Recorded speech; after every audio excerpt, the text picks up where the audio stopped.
Assalamualaikum warahmatullahi wabarakatuh wa magfiratuh. Tentang karakter atau ciri-ciri ketika dua penyakit ini menghampiri kita. Apa perbedaannya antara gangguan sihir dan karakter khusus pada jin nasab? Ya nanti mohon maaf, pertama akan kita gambarkan dulu perbedaan antara gangguan jin dan sihir, ya sekalian. Baik. Karena sihir itu merupakan persekutuan antara orang yang hasad, syaitan jin, dukun dan iblis, ya sekalian. Maka apa yang terjadi? Kekuatannya berlipat-lipat, ya. Ditambah kedurhakaan seseorang, tumbal yang dia berikan, kesyirikan yang dilakukan oleh tukang sihir. Yang ini menjadi pasokan energi hitam yang luar biasa. Ya, kenapa dikatakan pasokan energi hitam? Ya, dosa itu adalah kegelapan. Ya, setan itu adalah kegelapan. Kedoliman adalah kegelapan. Ya, maka kebalikannya, ya Allah Subhanahu wa taala adalah cahaya, nurun ila nur, ya. Kebenaran, kebaikan, takwa adalah cahaya. Maka ini adalah dua kekuatan yang berperang. Jadi, kalau sihir itu dikatakan kegelapan yang luar biasa. Ya, kekuatan jahat yang luar biasa bersekutu dengan setan, dukun, orang hasad, kedurhakaan manusia, kesyirikan manusia dan iblis. Ya. Sementara gangguan jin secara umum disebabkan oleh kedurhakaan manusia, penyembahan manusia terhadap jin saja, syirik saja. Nah, ya sekalian. Nah, apa yang membedakan, karakter apa yang membedakan orang yang gangguan sihir dan juga gangguan jin? Perlu dicatat. Pertama, orang yang kena sihir itu spesifik, jelas gangguannya, ya, pada dua perbedaan, pada dua kelompok. Ya. Kelompok yang pertama adalah sihir-sihir yang merusak akal. Ya, semisal semisal sihir khawatif. Munculnya sindrom kecemasan yang luar biasa, ada sesuatu yang berbisik-bisik mengarahkan dia pada sesuatu. Khawatif. Dan dia akan mencapai puncaknya pada sihir kumul atau gila. Seseorang menjadi gila, ya, tiba-tiba. Baik sekalian.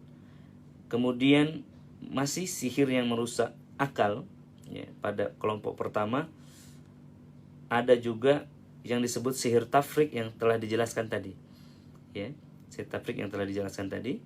Kemudian yang berikutnya adanya perubahan rasa yang spesifik. Tiba-tiba kita mencintai orang yang kita benci sebelumnya. Ya, ibu sekalian. Dan juga penghalang jodoh. Sihir yang memblokade seseorang untuk menikah. Ya. Baik, ibu sekalian, ada 5 jenis sihir yang saya sebutkan. Ya. Yang pertama adalah sihir khawatif, sihir kumul, ya, sihir mahabbah. Kumul sihir gila, mahabbah itu adalah sihir yang membuat seorang merubah rasa cinta jadi benci, ya. Kemudian sihir tafrik yang memisahkan suami istri, sihir penghalang jodoh, ya. Dan juga yang terakhir diwasakan sihir tatil azabas, sihir yang mengendalikan, menguras ATM seseorang menjadi linglung, ya, dengan satu misi, satu tujuan, satu spesifik order dari orang zalim, misalkan mentransfer seluruh isi ATM-nya, ya, yang disebut gendam dan lain-lain. Terus sekalian, nah ada kelompok sihir yang kedua yang menyakiti tubuh. Ini ada 4. Sihir nadhib, sihir yang menyebabkan seseorang itu pendarahan, sihir nadhib, ya. Nadhib atau nadhib ini adalah sihir yang membuat seseorang itu pendarahan terus-menerus, atau istihadah dalam bahasa fikih Islamnya. Dan kemudian ya sekalian, sihir yang membuat seseorang itu sulit memiliki keturunan atau mandul pada rahimnya. Ini pada medisnya kista miom, ya, dan seluruh gangguan pada rahim, kanker rahim termasuk di dalamnya. Dan ikhwah sekalian, yang berikutnya adalah sihir yang menghalang hubungan suami istri. Tiba-tiba suami istri tidak bisa melakukan hubungan badan, padahal dia mau melakukannya, keduanya tidak ada hambatan, ya.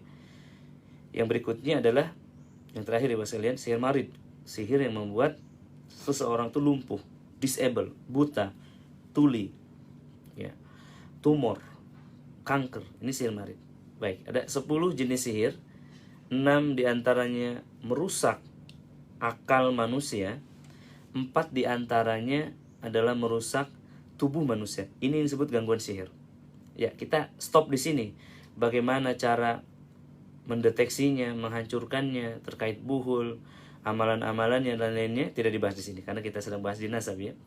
Baik, itu adalah karakter. Ciri yang pertama dari orang yang kena sihir itu senantiasa spesifik di antara 10 ini, ya, di seluruh dunia. Kemudian poin kedua, ciri utama dari sihir adalah adanya waktu yang tertentu, periodic time, ya, waktu menjelang asar, waktu menjelang maghrib misalkan, ya, tengah malam, ya, jam 3 pagi. Sihir itu waktu tertentu, ya, ketika kita masuk rumah saja, ketika kita masuk kantor saja, ketika kita bertemu suami saja. Jadi ada button, ya, ada pemicu yang mengaktifkannya, seperti seseorang itu dalam kontrol remote jarak jauh. Nah, ini sekalian, ya, ini adalah spesifik. Misalkan seseorang dilamar kemudian ditolak, dan orang yang ditolak itu pergi ke dukun, lalu kemudian dia mengirim sihir. Maka gangguan itu spesifik. Ketika bertemu orang ini, orang yang tadi dia tolak, dia itu tergila-gila, luar biasa. Everything about him, semua tentangnya itu indah di mata dia, di mata wanita ini. Ya. Ketika dia lemah, maka dia mengatakan kasihan laki-laki ini.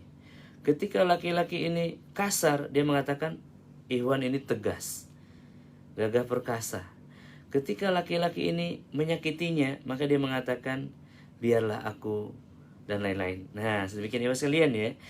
Maka ini adalah spesifik, ya. Jadi cirinya itu, karakternya itu spesifik pada satu person atau pada satu objek yang dia derita saja. Jadi dia tidak mengalami gangguan pada kerja, gangguan makan, tubuhnya sehat, ya, hanya akalnya ini tidak sehat. Ya, mudah-mudahan bisa dipahami ya mas sekalian. Atau pada satu example, dia kena sihir marid, dia itu dibuat oleh setan, dia menjadi lumpuh misalkan. Maka apa yang akan terjadi?